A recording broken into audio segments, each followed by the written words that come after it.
बिस्मिल्लाहिर्रहमानिर्रहीम। अस्सलाम वालेकुम नाज़रीन, मैं हूं आपका होस्ट अहमद फवाद। आज तारीख है 13 अक्टूबर और दिन है मंडे का। 4 खबरें आज की व्लॉग में आपसे शेयर करूंगा जी। पहली बड़ी ब्रेकिंग न्यूज़ तो ये है कि बिल आखिर सुहेल आफरीदी वज़ीर आला मुंतखब हो गए हैं। 90 वोट उन्होंने हासिल किए हैं। बहरहाल जी, खौफनाक खबर ये है कि सुहेल आफरीदी ने एस्टेब्लिशमेंट को साफ साफ पैगाम दे दिया है, ललकार दिया है और ये कह दिया है कि ऑपरेशन तो अब नहीं होगा। और साथ ही साथ केपी असेंबली से ये पैगाम भी पहुंचा दिया गया है कि आपकी मुदाखलत अब बर्दाश्त नहीं होगी और जो पार्लिमानी प्रोसेस है, आपसे हमें मोहब्बत ज़रूर है लेकिन जो पार्लिमान है ये सुप्रीम है। इस पर कुछ अहम तरीन और एक्सक्लूसिव डिटेल्स हैं आपके साथ में शेयर करूंगा जी। कि पॉलिसी बयान एक तरह से आप समझें कि सुहेल आफरीदी ने अपना वाजे कर दिया है कि वो क्या करने जा रहे हैं। और दूसरी खबर जो आपसे शेयर करनी है वो है जी टीएलपी के एहतजाज के हवाले से, टीएलपी के मार्च के हवाले से। रात गए, क्या वहां पर होता रहा, अभी तक क्या इतलात सामने आई हैं जी। मुरीद के में क्या हुआ, इस पर भी कुछ तफसीलात आपके साथ में शेयर करूंगा। हाफिज साद रिजवी और जो उनके भाई हैं अंस रिजवी, उनके हवाले से क्या डिटेल्स हैं। इसके अलावा रिएक्शन भी काफ़ी अवाम की जानिब से जो है वो आ रहा है, इस पर भी कुछ तफसीलात हैं, वो भी आपके साथ मैंने शेयर करनी है। और तीसरे नंबर पर जी आपको बताऊंगा जी कि जो सुहेल आफरीदी साहब को मुंतखब तो कर लिया गया है लेकिन अपोजिशन खासतौर पर गवर्नर केपी जो हैं वो रोड़े अटका रहे हैं। और क्या इस वक्त वो रोड़े अटका रहे हैं, उन पर आर्टिकल 6 लगाने की भी जो बात है वो की जा रही है। इस पर भी कुछ तफसीलात आपके साथ में शेयर करूंगा और आपको ये भी आखिर में बताऊंगा जी कि अब जो हल्फ है वो वज़ीर आला केपी से कौन लेगा। सबसे पहले तो जी आपको खबर देता चलूं जी कि वज़ीर आला केपी का इंतखाब हो गया है। सुहेल आफरीदी 90 वोट लेकर नए वज़ीर आला केपी बन गए हैं। बहरहाल जी सुहेल आफरीदी की जानिब से जब वो वज़ीर आला मुंतखब हो गए तो एक तो मुक्का लहरा कर उनकी जानिब से खुशी का इजहार किया गया, जीत का इजहार किया गया और मुबारकबादें भी उनकी जानिब से असेंबली के अंदर ही मौसूल जो है वो की गई। बहरहाल उसके बाद असेंबली में ही खड़े होकर उन्होंने जो है वो खिताब किया और उस खिताब में उन्होंने बहुत सारी जो चीज़ें हैं वो वाजे कर दी हैं। एस्टेब्लिशमेंट को भी एक वाजे पैगाम उनकी जानिब से दिया गया है। उन्होंने क्या कहा है जी, पहले तो आप जरा ये सुनिए। सुहेल आफरीदी साहब की जानिब से कहा गया जी, जब उन्होंने तकरीर का आगाज किया, अपने खिताब का जो आगाज है वो उन्होंने किस चीज से किया। उन्होंने एक शेर से आगाज किया और कहा जी, नहीं मरूंगा किसी जंग में, ये जंग में ये सोच लिया,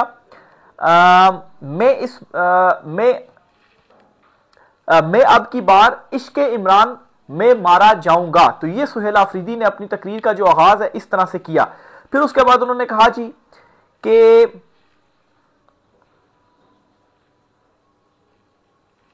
मेरे नाम का ऐलान किया गया तो मखसूस प्रेस कॉन्फ्रेंस की गई। यानी कि जब इमरान खान साहब ने सुहेल आफरीदी को नामजद किया तो डीजी एसपीआर साहब की जानिब से जो प्रेस कॉन्फ्रेंस की गई उसकी तरफ सुहेल आफरीदी ने जो इशारा है जी वो दिया है। और उन्होंने कहा जी कि जैसा मेरे नाम का ऐलान हुआ तो मखसूस प्रेस कॉन्फ्रेंस जो है वो की गई, लेकिन उसके बावजूद मैं मुंतखब हो गया हूं, मैं इस वक्त वज़ीर आला हूं केपी का। फिर उन्होंने कहा जी कि अल्हम्दुलिल्लाह मैं एहतजाजी सियासत का चैंपियन हूं क्योंकि मेरे पास खोने को कुछ नहीं है। जिस दिन मेरे लीडर ने कहा मैं वज़ारत आला की कुर्सी को लात मार दूंगा, मेरे लीडर की तरफ से कोई भी कॉल आई सबसे आगे मैं आपको मिलूंगा।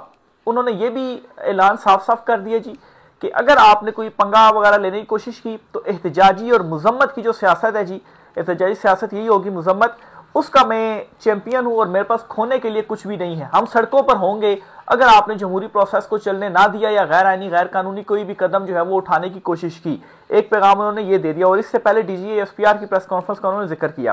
फिर इसके बाद उन्होंने कहा जी कि दहशतगर्दी खत्म करनी है तो मुकामी लोगों, मुशीरान और अमायदीन के साथ मुशावरत करनी होगी।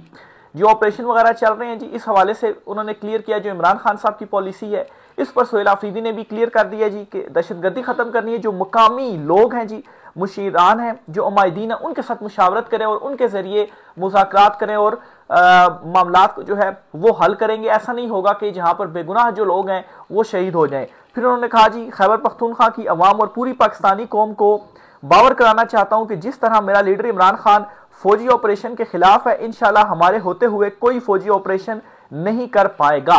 तो ये भी बहुत वाजे ऐलान, एक तो होता है ना कि आप गोल मोल चीजों को कर जाए, ऐसा बिल्कुल भी नहीं हुआ। बहुत वाजे ऐलानात सुहेल आफरीदी की जानिब से किए गए हैं। तो टकराव जो है या आप यूं कहें जी कि मैच खौफनाक इस वक्त पड़ गया है। यहां से भी ऐलान हो गया है और दूसरी तरफ से भी प्रेस कॉन्फ्रेंस के अंदर बहुत सारी जो चीजें हैं जी वो क्लियर की गई हैं। अब देखें सुहेल आफरीदी ने ये तकरीर तो कर दी है, अब किस तरह से चीजों को वो आगे लेकर चलते हैं और चीजों को इंप्लीमेंट जो है वो वहां पर करवा पाते हैं।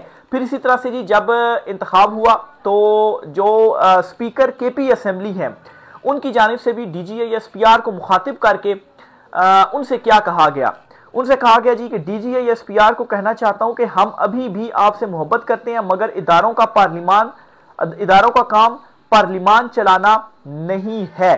तो ये भी स्पीकर ने वाजे कर दिया, आपसे मोहब्बत करते हैं जी, इदारों से भी मोहब्बत करते हैं, लेकिन और ये DGA-SPR का नाम लेकर उनको मुखातिब करके DGA-SPR ये अल्फाज उन्होंने इस्तेमाल किए और कहा जी कि इदारों का काम पार्लिमान चलाना नहीं है। तो हमने वज़ीर-ए-आला भी मुंतखब कर लिया, पार्लिमान भी हम चलाएंगे और जमहूरी तरीके से हम सूबे को चलाएंगे, आपकी मुदाखलत हम बर्दाश्त नहीं करेंगे। ये दोनों तरफ से जो पैगाम है वो दिया गया है। फिर इसी तरह से जी जो एक कुछ अपोजिशन की जमातों से इस्तीफे को लेकर किया जा रहा है जी, खास तौर पर फैसल करीम कुंडी जो कि गवर्नर केपी हैं, वो कहते हैं जी, कभी कहते हैं इस्तीफा मौसूल नहीं हुआ, फिर वो ट्वीट करके कहते हैं कि मुझे दोनों इस्तीफे मौसूल हुए हैं, एक 8 अक्टूबर को मौसूल हुआ, एक 11 अक्टूबर को मौसूल हुआ, लेकिन दोनों इस्तीफों के सिग्नेचर के ऊपर उन्होंने इतराज उठा दी जी कि मुख्तलिफ हैं, तो अली अमीन गंडापुर जो है वो आकर इसकी तस्दीक करें। तो अली अमीन गंडापुर ने खैर वाज़े इसकी तस्दीक कर भी दी है कि ये दोनों उन्हीं के ही सिग्नेचर हैं, और अगर आप पिक्चर्स को देखें ना दोनों इस्तीफों की और उनके ऊपर जो सिग्नेचर्स हुए हैं वो तो बिल्कुल सेम टू सेम वो सिग्नेचर हुए में कोई उनमें फ़र्क नज़र जो है वो नहीं आता, लेकिन एक रोड़े अटकाने की, ड्रामेबाजी करने की आदत है, तो इस वजह से ये जो काम है जी वो किया गया। बहरहाल इसको भी काउंटर कर दिया गया है, और ये भी स्पीकर जो हैं बाबर सलीम स्वाति केपी असेंबली के, उन्होंने काउंटर किया है, क्योंकि ये खदशा था जी कि अदालत में चले जाएंगे, कहा भी जा रहा था, ऐलान भी किए जाते थे, लेकिन ये अदालतों में नहीं गए, क्योंकि मालूम है कि अदालत में जाएंगे तो हमारे पास कोई ऐसा इख्तियार तो है नहीं, आइन बहुत वाज़ेह है जी, स्पीकर को गवर्नर को इस्तीफा मौसूल हो गया तो वो काबिल अमल हो गया, इसके बाद वो कुछ नहीं कर सकता कि इसका सिग्नेचर ऐसे है, तस्दीक करें, या इसका ये हो गया, इसका वो हो गया, इसका वो हो गया। बहरहाल जी इसको भी काउंटर कर दिया है स्पीकर केपी असेंबली ने, और ऐसा किया जी कि इस्तीफों के हवाले से अली अमीन गंडापुर ने पार्लिमान जो है, केपी असेंबली जो है, वहां पर खड़े होकर उन्होंने तस्दीक की जी कि बिल्कुल मैंने ये 2 इस्तीफे भिजवाए हैं और ये मेरे ही इस्तीफे हैं और मैं मुस्ताफी हो चुका हूं। तो असेंबली के अंदर तस्दीक हो चुकी है, तो फिर अब और कोई मतलब है कि क्या तस्दीक आप चाहते हैं। उन्होंने कहा जी कि मैं रूलिंग देता हूं कि अली अमीन गंडापुर ने पहले 8 और फिर 11 तारीख को आर्टिकल 130(8) के तहत वजारत आला के ओहदे से इस्तीफा देते हुए अपने दस्तखत के साथ तहरीरी तौर पर गवर्नर को इस्तीफा भिजवाया, ऐवान में खड़े होकर इस्तीफे की तस्दीक की। आइन और अदालत उज़्मा के फैसलों के तहत गवर्नर इस्तीफे पर एतराज लगाकर मुस्तरद नहीं कर सकता। मैं असेंबली के निगरान होने के नाते नए वज़ीर-ए-आला का इंतखाब कराना जो है वो मेरी जिम्मेदारी है, लिहाजा आज बरोज 13 अक्टूबर 2025 वज़ारत आला का इंतखाब आइनी और असेंबली तरीकाकार के ऐन मुताबिक है। तो ये स्पीकर बाबर सलीम स्वाति जो है उनकी जानिब से रूलिंग भी दे दी गई है। तो अब आप इस इंतखाब को किसी भी अदालत में लेकर नहीं जा सकते। बाकी जो बात रही जी इनकी बदनीयती की, खास तौर पर जो ये पीपल्स पार्टी के जो हैं फैसल करीम कुंडी साहब गवर्नर, जहां पर ये अगर हल्फ नहीं लेते हैं तो इस पर जी पीटीआई ने ऐलान कर दिया है कि हम फौरी तौर पर पेशावर हाई कोर्ट जो है वो जा रहे हैं और उनसे कहेंगे कि वो हल्फ नहीं ले रहे तो हमें जो है वो कोई और वो कर दें, या चीफ जस्टिस जो पेशावर हाई कोर्ट के हैं वो हमसे हल्फ जो है वो ले लें। तो ये अदालत जो है वो वहां पर अदालत में ये वाला जो मामला वो पीटीआई लेकर जाएगी। तो बहरहाल जी कभी ये कहते हैं जी कि इस्तीफे मौसूल नहीं हुए, कभी मौसूल हो गए हैं तो सिग्नेचर को ये हो गया है, कभी कहते हैं जी कि वज़ीर-ए-आला का जो इंतखाब है वो गैर आईनी है जी, क्योंकि एक टाइम पे 2 वज़ीर-ए-आला हो ही नहीं सकते। भाई अगले ने इस्तीफा दे दिया है, आप तस्दीक भी कर रहे हैं, मौसूल हो गए हैं, असेंबली में खड़े होकर वो तस्दीक भी कर रहे हैं, स्पीकर की रूलिंग भी आ गई है, तो अब आप जो मर्जी जो रोना धोना है जी वो डालते रहें। बहरहाल जी पहले ही उसके अंदर ना सिर्फ सुहेल आफरीदी बल्कि स्पीकर और एक भी वोट जो है वो अपोजिशन की जमातें नहीं तोड़ पाई। तो ये ओवरऑल पूरे सूबे की जानिब से पैगाम है कि जो मुदाखलत है वो बर्दाश्त नहीं की जाएगी और हम जमहूरी तरीके से अपना जो सूबा है जी पार्लिमान के जरिए, असेंबली के जरिए जो एक जमहूरी तरीकाकार है उसके तहत जो सूबा है जी वो चलाएंगे। मुदाखलत को हम बर्दाश्त नहीं करेंगे। सुहेल आफरीदी ने भी मैसेज दे दिया और स्पीकर ने भी मैसेज दे दिया, और जो अरकाने केपी असेंबली हैं जी, MPAs हैं जिन्होंने वोट दिया, उन्होंने भी पैगाम दे दिया जी कि बड़ी कोशिशें हुई तोड़ने की, लेकिन हमें जो है वो मैनेज नहीं किया जा सका और हमने जो वोट है जी वो सुहेल अफरीदी को ही दिया, जो कि इमरान खान साहब ने नामजद किया है। अब वो हल्फ लेंगे और हल्फ के बाद देखें वो अब क्या फैसले करते हैं। ऑपरेशन के हवाले से उन्होंने क्लियर कहा जी कि नहीं होने देंगे और नहीं होना चाहिए और जो है वो मुकामी कायदीन के जरिए हल होना चाहिए। इमरान खान साहब ने भी यही कहा और वज़ीर आला KP ने ये भी अब कह दिया है जी कि मैं जो है वो चैंपियन हूँ एहतजाज का। तो अगर इस तरह का कोई काम करने की कोशिश की गई तो पूरा सूबा जो है वो सड़कों पर होगा और आप भूल जाएं कि आप मतलब है कि यहाँ पर अपनी मर्जी की जो चीज़ें हैं वो कर सकेंगे। तो ये एक मैसेज दिया गया। देखें अब आगे जो है वो किस तरफ जो मामलात हैं वो जाते हैं, क्योंकि अब मतलब टकराव आप यूँ समझे कि दोनों तरफ से आप जो है वो हो चुका है। अगली खबर जो आपके साथ शेयर करनी है जी वो TLP के मार्च के हवाले से है। तो अनफॉर्चुनेट आप कहें या मतलब है कि सानिया एक और कहें जी, जो चीज़ें जो इतलात खासतौर पर सोशल मीडिया के ऊपर ट्विटर भरा पड़ा हुआ है जी, इससे वीडियोस फुटेजेस वगैरह सामने आ रही है। TLP जो है तहरीक लब्बैक पाकिस्तान, उनके जो तर्जुमान वगैरह हैं, क्योंकि अभी मतलब है कि दूसरी तरफ से कुछ भी तस्दीक नहीं हो रही है पुलिस वगैरह कि क्या उधर हुआ क्या नहीं या कितनी शातें या वो सारा कुछ, तो इसलिए इन्हिसार फिलहाल उसके ऊपर ही हम करते हैं। लेकिन खैर जो सीन्स जो फुटेजेस आपने देखी है, एक चीज़ तो है कि शातें जो हैं वो हुई हैं और वो बल्कि मुझे एतजाज़ एहसन साहब हैं, उनका एक क्लिप इस टाइम काफ़ी वायरल जो है वो हो रहा है जी, जिसमें वो ये कह रही हैं कि पहले मतलब है कि वो आए और उन्होंने जो है वो यहूदियों को वो उठाकर लेकर गए और हमने कहा जी कि हम तो यहूदी नहीं हैं। फिर वो आए और कम्युनिस्ट को उठाकर लेकर गए और हमने कहा जी कि हम तो कम्युनिस्ट नहीं हैं। फिर वो आए तो लेबर यूनियंस को, उनके सरबराहान को लेकर गए तो हमने कहा हम तो लेबर नहीं हैं। फिर वो आए और फिर जो है वो असातिज़ा की यूनियंस जो थी उनके सरबराहों को लेकर गए तो हमने कहा हम तो असातिज़ा नहीं हैं। और फिर वो आए और फिर वो हमें उठाकर ले गए और हमें जब उन्होंने उठाया तो फिर पीछे कोई बोलने वाला ही नहीं था।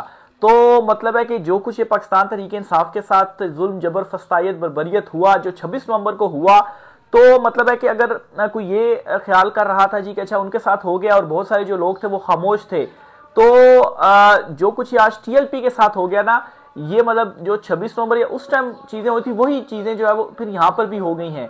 तो पहले वहां पर हुआ कोई नहीं बोला और अब यहाँ पर हुआ और अब भी जो है, और ये करने वाले कौन है? यही हुकूमत है। मतलब है इससे पहले वो मॉडल टाउन का सानिया भी हुआ। तो ये चीजें मुसलसल होती जा रही हैं, रुक नहीं रही हैं। तो ये इस तरह से नहीं होना चाहिए। और इसके बाद क्या रिएक्शन आ रहा है, लोग अब हैं सड़कों पर, अब वकील जो है वो TLP के वो सड़कों पर आए हैं, पुलिस को भी वो मारे हैं और जो कुछ मतलब जो जुल्म हुआ है TLP का जो ये मार्च था, इवन के साथ रिजवी जो है उनके वो क्लिप्स आ रहे हैं कि वो कह रहे हैं कि हमारे साथ मुज़ाकरात करें। और मतलब मैं उनकी कल प्रेस कॉन्फ्रेंस भी देख रहा था और उससे साफ मुझे ये महसूस हो रहा था कि वो एक फेस सेविंग चाह रहे थे कि चले कुछ तो आ जाए, हमारे साथ कोई मुज़ाकरात कर लें, चीज़ों को तय कर लेते हैं, हम वापस चले जाते हैं, फिर आ जाते हैं, एक दिन का कर लेते हैं। वो इजाज़तनामा का भी बता रहे थे कि एक दिन का हमारे पास इजाज़त जो है वो मौजूद है। लेकिन दूसरी तरफ वो इमरान रियाज खान साहब जो है उनकी जानिब से भी ये खबर दी गई जी कि उन्होंने जब इस पर डिटेल्स इकट्ठी की तो मालूम पड़ा जी कि दूसरी तरफ ये फैसला ऊपर लेवल तक कर दिया गया जी, बस अब इनको तो मतलब है कि ये बार बार आ जाते हैं तो इनको अब हमने खत्म ही जो है वो करना है। तो इसलिए बड़ी प्लानिंग के तहत इनको लाहौर से निकाला गया, आगे लाया गया, मुरीद के पर लाया गया, पीछे से रास्ते बंद और आगे धकेला गया और वहां पर लाकर तो इनके अगेंस्ट जो ऑपरेशन है जी वो किया गया। तो ये TLP के साथ किया गया और मतलब है कि 100 से भी ज्यादा नंबर्स इस वक्त TLP की जानिब से क्लेम किए जा रहे हैं कि शहादतें हुई हैं और मतलब 1000-2000 जो है वो जख्मियों की डिटेल्स जो है वो TLP की जानिब से क्लेम की जा रही हैं। तो खैर मजीद कुछ दिनों में ये चीज़ें मजीद कन्फर्म होकर सामने आ जाएंगी कि क्या हकीकत है, लेकिन शहादतें जो है वो ज़रूर हुई हैं और एक और बड़ा जो जुल्म है जी वो किया गया है। तो मतलब है कि हालात जो हैं वो कुछ अच्छे इस वक्त नज़र नहीं आ रहे हैं। यहाँ पर ये हो गया, अब मतलब है कि KP भी खड़ा हो गया। बलूचिस्तान के हालात आप देख लें, पंजाब में आप देख लें, लोग इनसे नफरत करने लग पड़े, उनके दिलों में नफरत है। आप एक मरतबा इलेक्शन करवाए ना तो ये 17 नशिस्तें तो पता नहीं फिर कैसे जीत गए थे। ये अब मतलब है 7 नशिस्तें भी जीतने की पोजीशन में नहीं, 7 भी मैंने बहुत ज्यादा कह दी हैं, 3 नशिस्तें भी शायद हासिल ना कर पाए। तो ये इस वक्त इनकी सारी सूरत हाल है और मतलब है कि अपना इक़्तिदार इस वक्त बचाना है इन्होंने और उसके लिए हर हरकतें ये करने को करते जो है वो जा रहे हैं, हर जुल्म हर गुनाह जो है वो करते जा रहे हैं। तो अब ये जो शहादतें हुई हैं, कौन है इसका रिस्पॉन्सिबल? तो मजीद जो भी होता है आपके साथ चीजें शेयर करते रहेंगे। राय का इज़हार कीजिएगा। आज की व्लॉग से इतना ही, इजाजत दीजिए, अल्लाह हाफिज।